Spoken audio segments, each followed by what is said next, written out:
Nicholas Brooks built an empire by walking away from anything that made him feel too much, until one summer afternoon, 3 little girls with his eyes shattered 5 years of silence with a single look. Nicholas Brooks had everything. At 32, he was already the CEO of one of the fastest-growing tech companies in Los Angeles, with a net worth that made headlines and a schedule that rarely left space for anything unrelated to success. His life was precise, calculated, and carefully protected from vulnerability. He lived in a penthouse overlooking the Pacific, his days ruled by data and dollars, not feelings. Emotions, in his mind, were liabilities. And love? That was something for people who had time to lose. He didn't. But then there was Julia. He had met her at a startup networking event, of all places.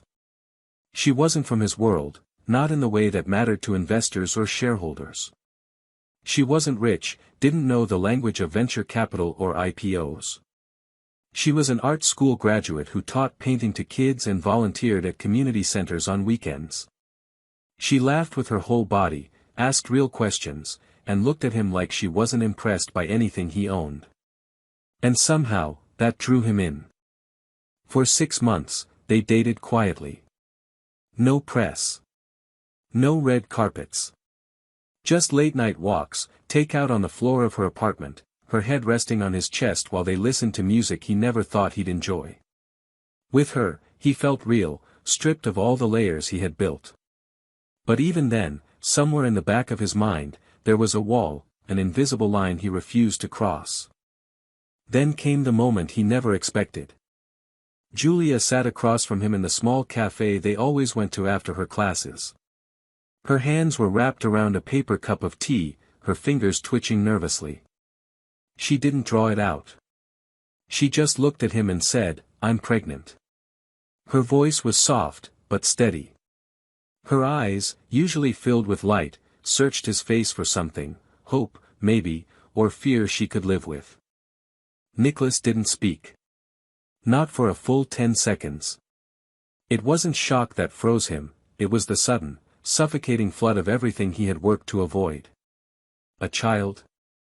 A future he couldn't control. A bond that couldn't be undone by a signed check or a closed door. The fear hit him harder than any business failure ever had. "I can't do this," he said finally, and even as the words left his mouth, he hated himself for how cold they sounded. "I'm not ready. I didn't sign up for this." Julia didn't cry. She just nodded slowly, her shoulders tightening. "I didn't ask you to," she replied quietly. "But I thought, maybe you'd want to know." He didn't stay long after that. He left a week later without another meeting, without closure, just an envelope. Inside, a check that could have covered everything for years, and a short note, impersonal, typed, sterile. Julia stared at it for a long time. She didn't cash the check. Not right away.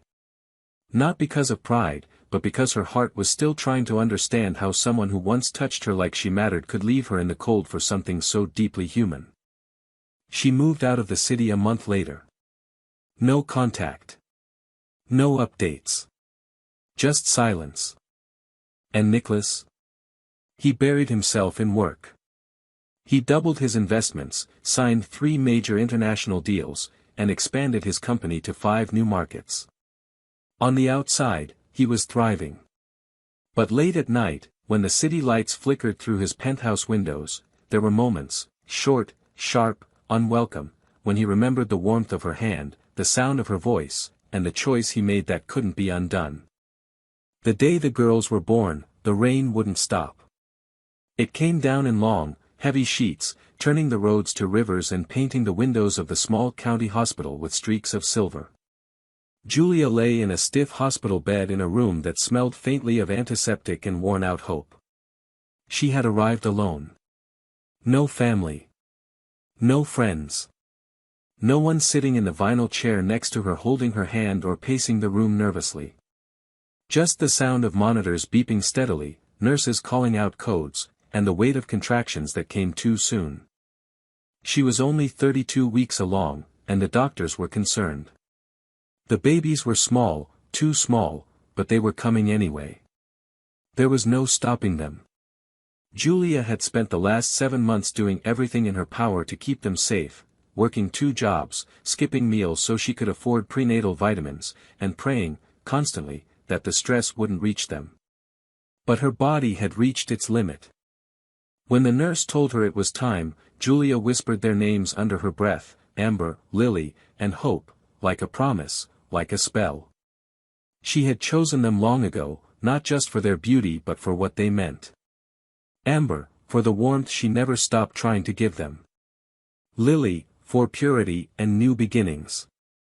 And Hope, because it was the only thing that hadn't left her. The delivery was difficult. Each baby was born quickly, one after the other, their cries soft, uncertain, almost questioning the world they'd been brought into. The medical team worked fast, placing each newborn into a separate incubator. Julia caught only fleeting glimpses, tiny fists, wet curls, pink skin, but those flashes burned themselves into her heart. Blue eyes. All 3 of them. Deep, striking, impossible to ignore blue eyes. The same as his. She didn't cry until it was over. Not when they told her the babies would have to stay in the NICU, not when they wheeled her back to her room. But that night, lying in the quiet, under a thin hospital blanket, she finally broke. Not from pain, but from something heavier. Joy, fear, love, grief, everything collided inside her.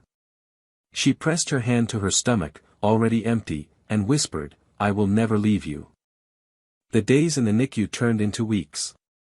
Julia never left the hospital.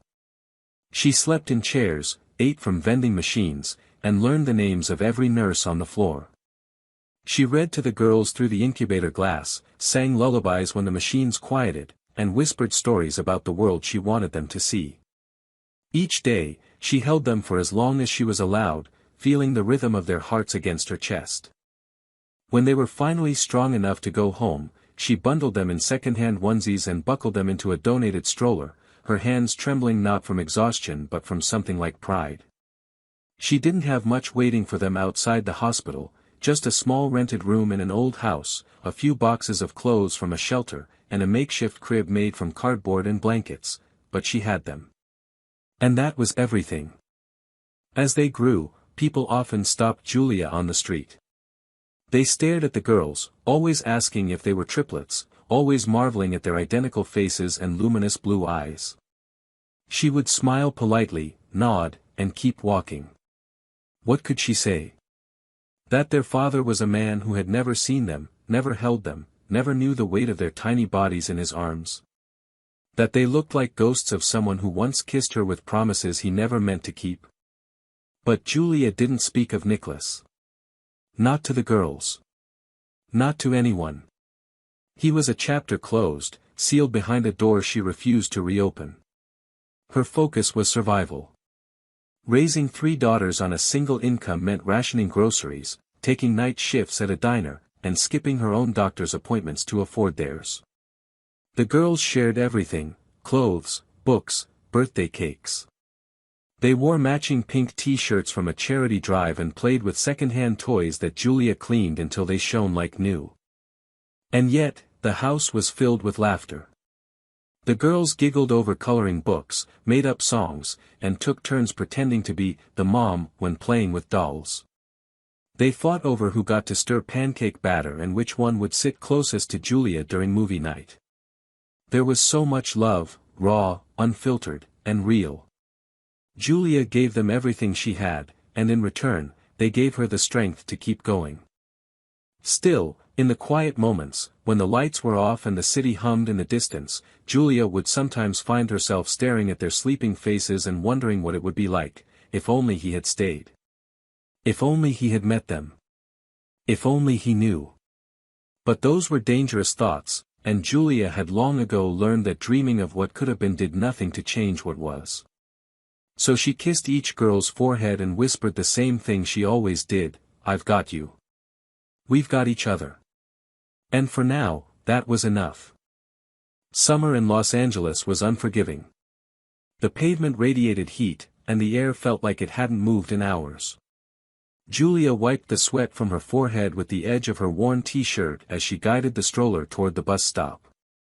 The girls were too big for it now, but when they were tired or the heat became too much, they took turns sitting two at a time while the third held on to the side.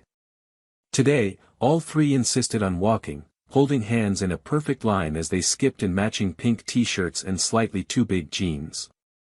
Their shoes were scuffed, their hair tied back in uneven ponytails, and their faces were flushed from the sun. But they were smiling. Always smiling. They were on their way to the downtown welfare office.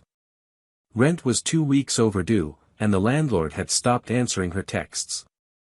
Julia knew she was running out of time. She'd picked up an extra shift at the diner last night and delivered food until nearly 2 a.m., but it still wouldn't be enough. She didn't want to bring the girls with her, she hated making them sit for hours in those bleak waiting rooms, but she had no one to watch them, and no choice. As they waited at the corner for the crosswalk light to change, Julia crouched down and adjusted Hope's sandal strap. "Okay, girls, we'll be quick," she said, brushing a strand of hair from Amber's damp forehead. "After this, we'll get ice cream. Just a small one." That was enough to reignite their energy. They nodded in unison, grinning as if the thought of vanilla cones erased the heat and the stress and the hunger in their bellies. Across the street, a pair of glass doors opened with a rush of cool air. Nicholas Brooks stepped out of the towering steel and glass building, still finishing a call on his Bluetooth. His dark gray suit fit him like armor, and the sunlight caught in his perfectly styled brown hair. His blue eyes were hidden behind sunglasses, but his jaw was tight, voice clipped. He was frustrated, something about a missed delivery to a hotel project in Miami. The assistant on the other end kept apologizing, but Nicholas wasn't in the mood for mistakes. As he walked, he instinctively scanned the street, barely taking in the people around him. The usual blur of faces, noise, and heat. But then he saw them. 3 girls, identical in face, each with large, wide blue eyes that made him slow down. Something strange struck him, the symmetry of them, their expressions, the way they moved together. He blinked, trying to shake the feeling, and then his gaze shifted to the woman standing behind them. She was thinner than he remembered, and her hair was pulled back in a messy braid, but her profile was unmistakable. Julia. For a moment, the noise of the city dulled. His steps faltered.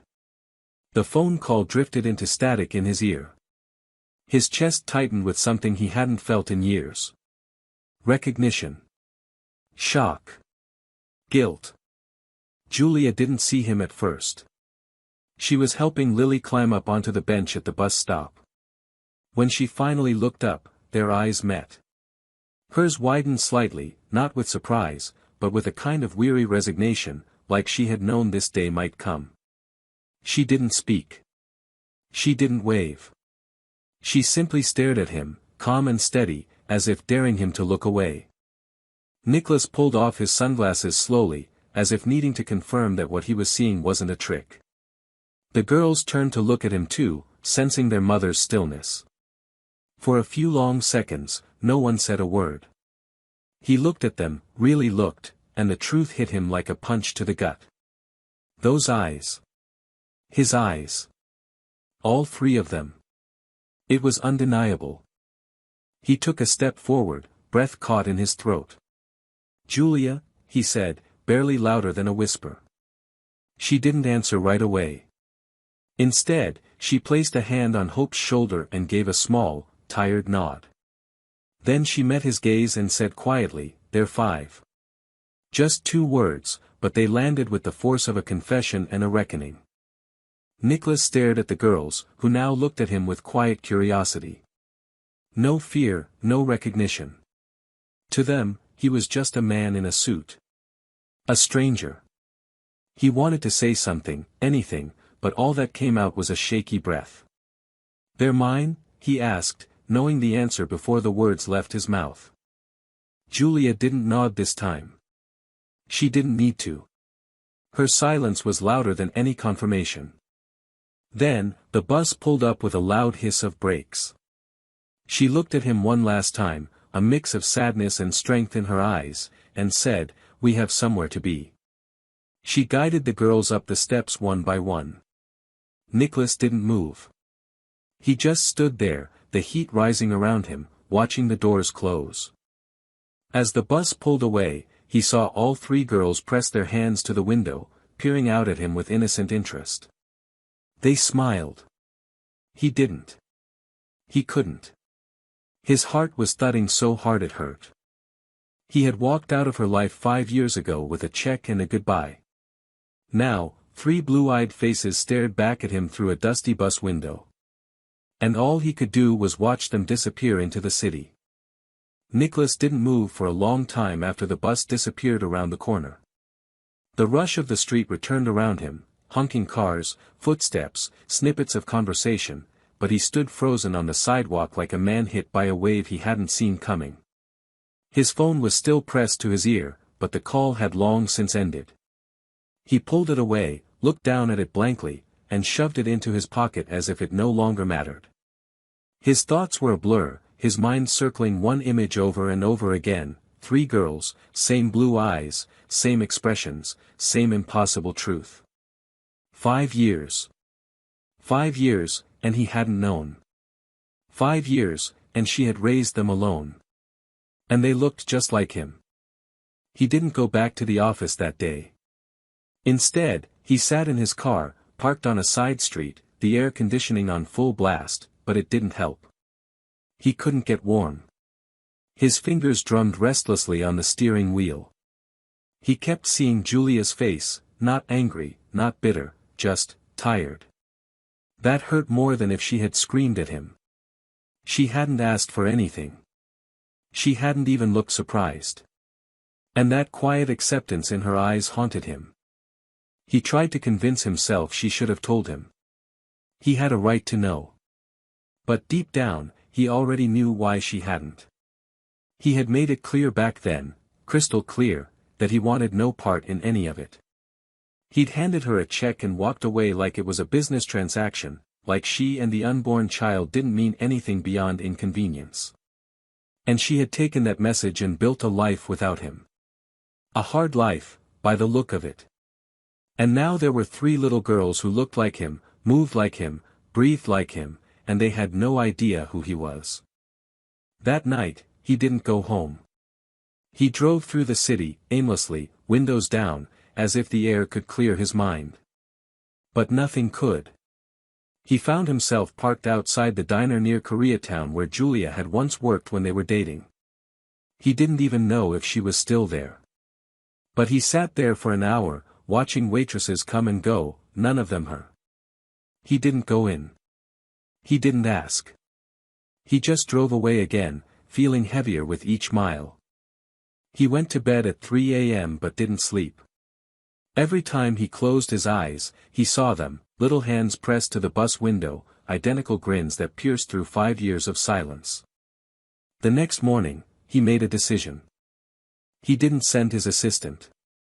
He didn't hire a private investigator. He got up, dressed in jeans and a t-shirt for the first time in what felt like forever, and went back downtown. He checked the bus route. He found the welfare office. He asked questions. Politely. Patiently. And when the receptionist hesitated, unsure if she could give out information, he said, "Please. I think I just saw my children for the first time in my life." That changed everything. A few hours later, he spotted Julia outside a small corner grocery store. She was coming out with a bag of bread, milk, and what looked like instant noodles. The girls weren't with her this time. She looked exhausted. Her steps were slow. Her shoulders hunched against the heat. He didn't approach her immediately. He stood across the street, watching, unsure what he was even doing. But then she saw him. Their eyes met again. This time, there was no surprise at all. She looked at him for a long moment, then crossed the street and stopped in front of him, her arms tightening around the grocery bag. "What do you want, Nicholas?" she asked, not coldly, but without softness. He opened his mouth, but the words didn't come easily. I saw them, he said finally. Yesterday. I didn't know / Julia, I didn't know there were 3. I didn't know anything. No, she said, her voice flat. You didn't want to know. He flinched. It was true. He couldn't deny it. I made a mistake, he said, and his voice cracked for the first time in years. I thought I was doing what was right, for me. I was scared. But seeing them, he stopped, swallowed hard. They look like me. They are you, she said quietly. 3 different versions of the man who walked away. There was silence between them, stretched thin and painful. He didn't try to defend himself. There was nothing to defend. I want to help, he said, the words slow, unsure. I don't mean money. I mean, I want to know them. I want them to know me. Julia's expression didn't change, but her eyes softened just a little. You don't get to drop in and fix this in a week. They're not a project. They're not broken. I know, he said. I know that now. She sighed, looked down at her bag, then back at him. You can see them. But slowly. Carefully. And not as some rich guy who shows up in a limo with presents. They don't need more things. They need time. Truth. Consistency. I can give that, he said, and for the first time in years, he meant it without knowing exactly how. Julia looked at him one last time, searching for something in his face. Then she turned and walked away down the sidewalk without another word. He didn't follow. He just stood there, heart pounding, watching the woman he had lost, and the path back to the family he had never known he needed. The first time Nicholas came to the apartment, he didn't bring gifts. No flowers, no toys, no promises wrapped in expensive boxes. He brought himself, dressed plainly in jeans and a soft gray shirt, his hands visibly empty and his heart pounding so loud it drowned out every step on the creaky stairwell. Julia had given him the address a week earlier, her tone measured, her rules clear, no sudden appearances, no press, and no confusion for the girls. He had nodded to everything, grateful for even the smallest opening. Now he stood outside the peeling blue door of their second-floor unit, listening to the muffled laughter on the other side. His hands trembled when he raised them to knock. Julia answered with a calm expression, her long brown hair pulled into a loose bun and a dish towel slung over her shoulder. Her eyes met his with a steadiness that grounded him. She didn't smile, but she didn't shut the door either. Behind her, the apartment was small and cluttered, but warm. He could smell pasta sauce and hear cartoons echoing from the other room. They don't know who you are yet, she said in a low voice. They think you're a friend from my old job. He nodded without argument. He didn't deserve to be called anything more. Not yet. When the girls appeared, 3 matching figures in their usual pink t-shirts and denim shorts, he forgot how to breathe. They moved like waves, together, fluid, full of life. Amber was the first to speak. Hi, she chirped, tilting her head with a grin that nearly brought him to his knees. You have the same eyes as us. Lily giggled and echoed, yeah, are you our eye-twin? Hope stood back, more cautious, her gaze intense as she studied him with the quiet wisdom that only 5-year-olds can possess. Nicholas crouched down to their level and smiled gently. Maybe I am, he said. I've been told I have pretty good eyes. Julia watched from the doorway as the girls dragged him toward their art corner, showing him scribbled drawings taped to the wall. There were castles, unicorns, and one image of a stick-figure family with 4 people. He wondered if he had been drawn and erased more than once over the years. He sat on the floor, cross-legged, listening as they talked over each other, trying to impress him with how many stars they could name, how fast they could recite the alphabet backwards, and how they all hated peas but loved ketchup. He had been in boardrooms with billionaires and felt less pressure than he did in that moment, trying to be enough for 3 5-year-olds. That evening, he stayed for dinner. Julia served pasta with sauce from scratch, and the girls insisted he sit next to them. He offered to help with dishes, and though she declined, he stayed in the kitchen and talked to her while she cleaned. Her guard was still up, but something in her posture was softer than before. "They don't know what a father is supposed to be," she said while drying a plate. "I didn't want them to grow up expecting someone who wouldn't come." He nodded slowly. "They'll learn. I'm not going anywhere this time." He kept coming back, twice a week, then more. He read bedtime stories. He fixed the broken leg on their kitchen table. He walked them to the park and learned which one was the fastest, which one was the loudest, which one needed an extra hand to cross the street. He showed up even when he was tired, even when a big meeting loomed the next morning. The girls began to look for him in the window before he arrived. They began to draw 5 people in their family pictures. Amber once asked if he could help with her shoelaces and casually called him "Dad" before catching herself and blushing. He didn't correct her. He just knelt and tied the knot as gently as he could.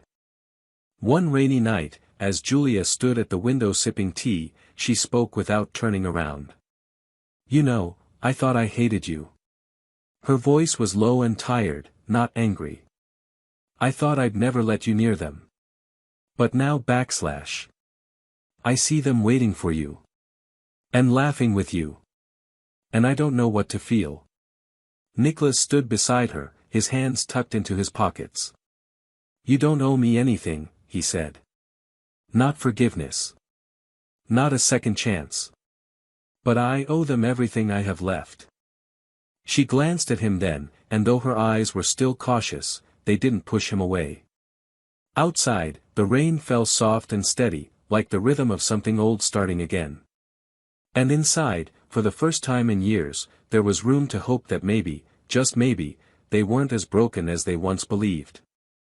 It was nearly 6 months after that first visit when the past came knocking, not through a phone call or a headline, but through something far more ordinary, an envelope.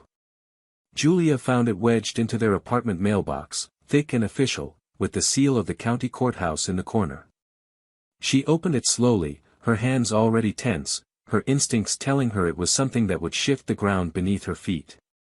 Her eyes scanned the page once, then again. A court summons. A notice of overdue debts. Threat of legal action. And worst of all, a line buried halfway down the page, petition to evaluate custodial status. For a moment, the air left her lungs. She stood there in the stairwell, still holding the envelope, the noise of the city humming just beyond the building walls. She had always known something like this might happen.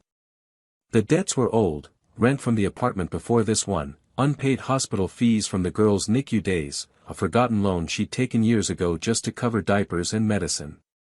She had paid what she could, when she could, but it had never been enough. Now someone had filed a motion to challenge her fitness as a parent.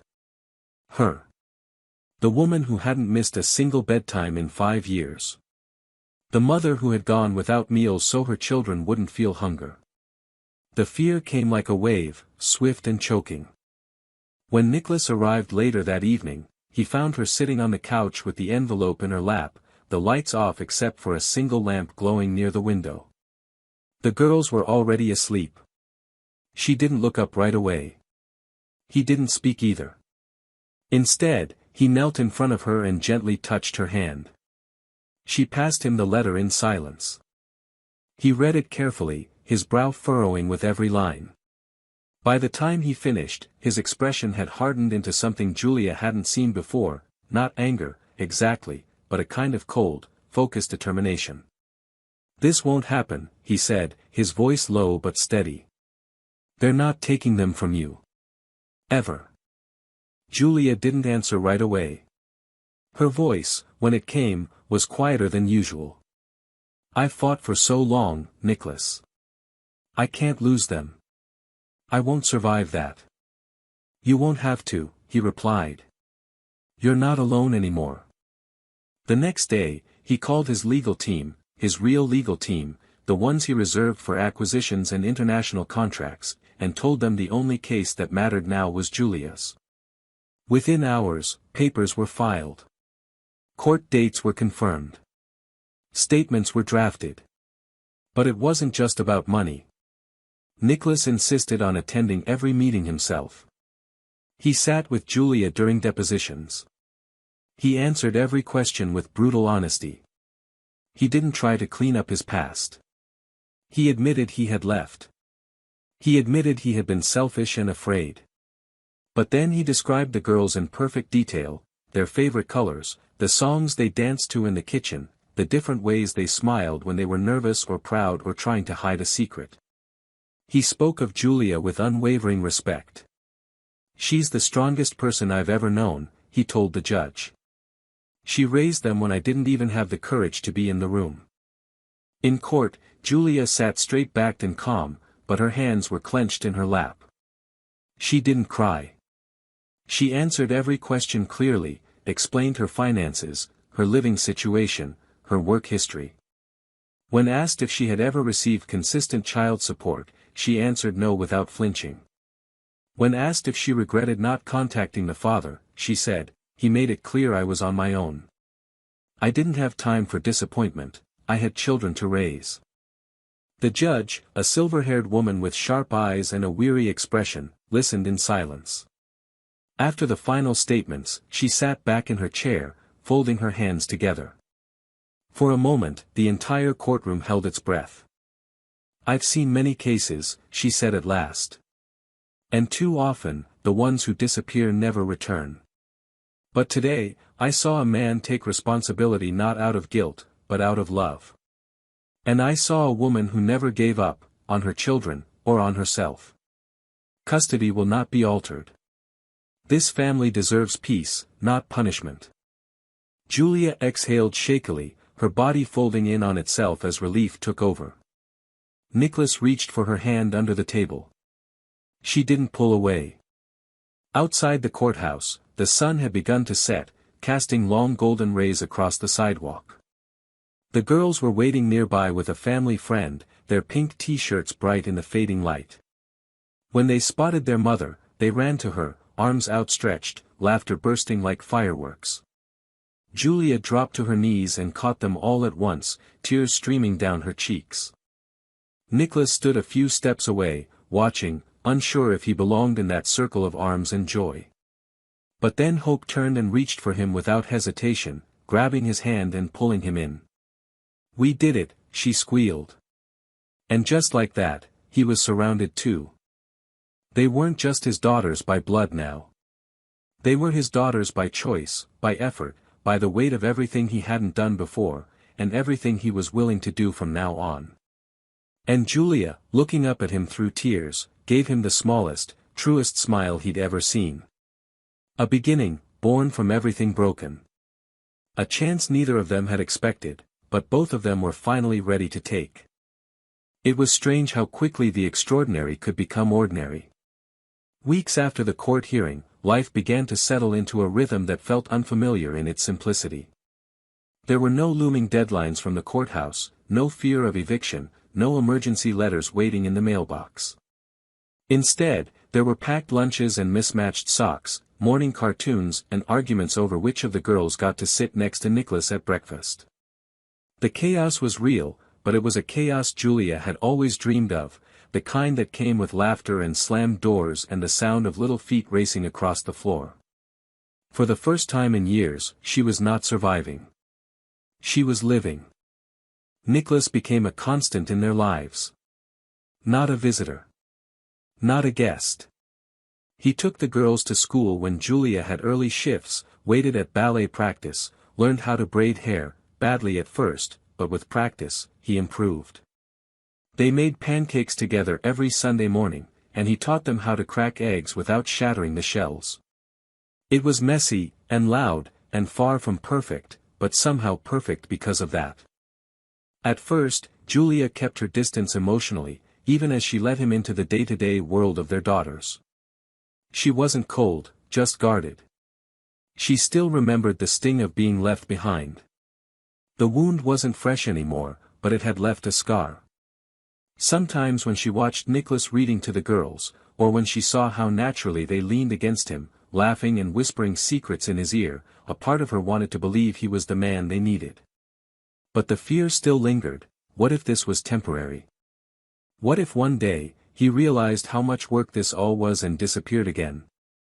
One night, after the girls had gone to bed and the apartment had settled into its usual hum of quiet and soft lamplight, Julia sat at the kitchen table nursing a cup of chamomile tea. Nicholas was across from her, flipping through a picture book one of the girls had left behind. They had begun to share these late-night moments more often, not out of obligation but because neither of them wanted to leave when the house finally fell silent. There was something sacred in the stillness after the storm of bedtime. Julia looked at him over the rim of her mug. "You know," she said, her voice low but clear, "I used to imagine what it would be like to raise them with someone. Not just anyone, someone who didn't run at the first sign of responsibility." She hesitated, then added, "I just never thought it would be you."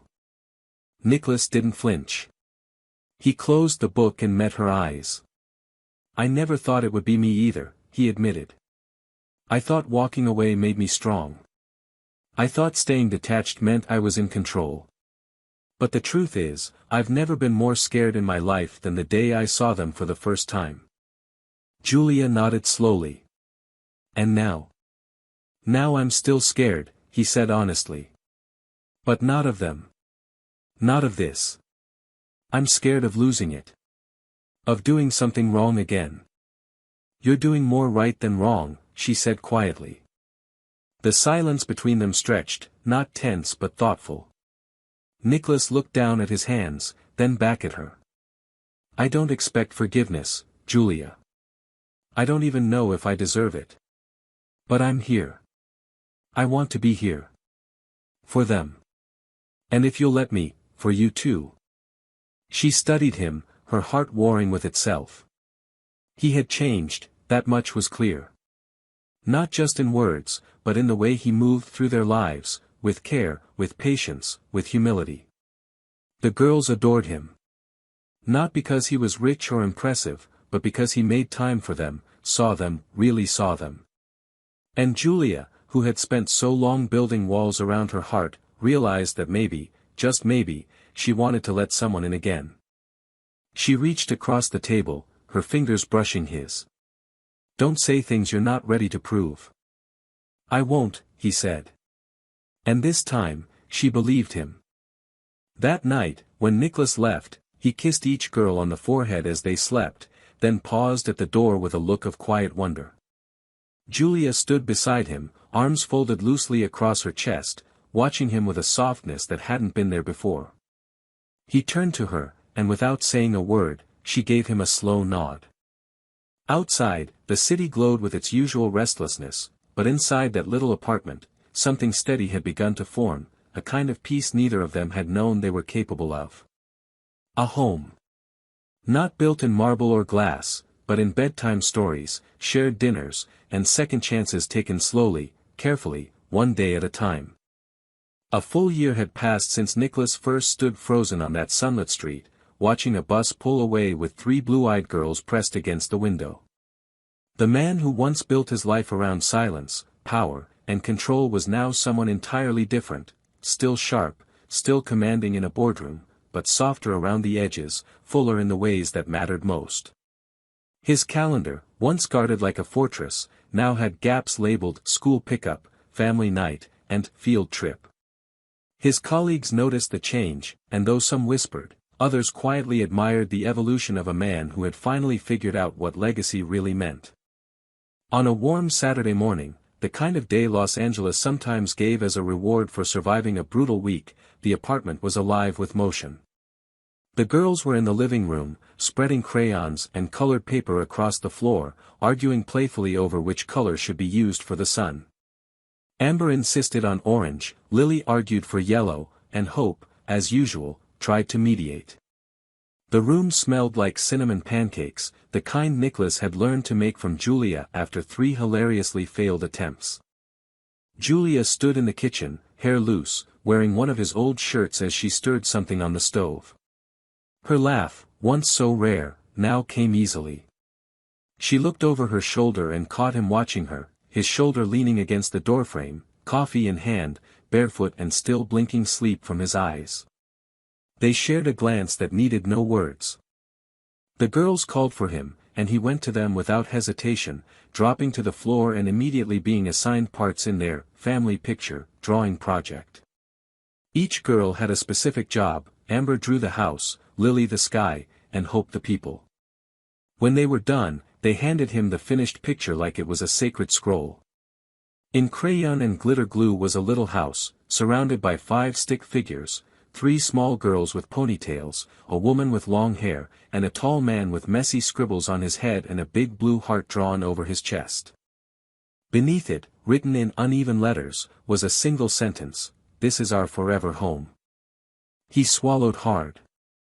His heart, once hidden beneath walls of steel and silence, now beat openly in moments like this. Later that afternoon, they drove out to a small house on the edge of the city, one with a little garden, a real mailbox, and a wooden porch with chipped paint. It wasn't extravagant. It wasn't even new. But it was theirs. Nicholas had bought it under all their names. Julia had helped choose every detail. The girls had already picked out the colors for their new bedrooms. Pink for Amber, purple for Lily, and blue for Hope. The walls would be covered in their drawings, their laughter, and the kind of memories no amount of wealth could manufacture. The sun dipped lower in the sky as the 5 of them sat together on the porch steps, popsicles melting down their hands, the air filled with the scent of jasmine and the sound of children's giggles. Julia leaned her head against Nicholas's shoulder, and he wrapped an arm around her, kissing the top of her head as naturally as breathing. "I never thought we'd get here," she whispered. "Neither did I," he answered, his voice rough with emotion. "But now that we are, I'm never letting it go." And he meant it. Not just in the way people say things they hope are true, but in the way a man speaks when he's finally found everything he didn't know he was missing. A home. A family. A second chance he didn't deserve, but one he would spend the rest of his life earning, every single day. This ending feels like a quiet triumph, earned, not handed over. It doesn't rely on a grand romantic gesture or some unrealistic transformation, but instead leans into something much more powerful: consistency, accountability, and love built slowly, day by day. What makes it satisfying isn't that everything is suddenly perfect, but that the characters chose to heal together, even when it was hard. Nicholas didn't get a fairy tale redemption, he worked for it. Julia didn't forget the pain, she grew stronger around it. And the girls, without even knowing it, became the glue that rebuilt something broken into something beautiful. It's the kind of ending that reminds us the most powerful stories aren't about people who never fall, but about those who choose to stand up, stay, and do better.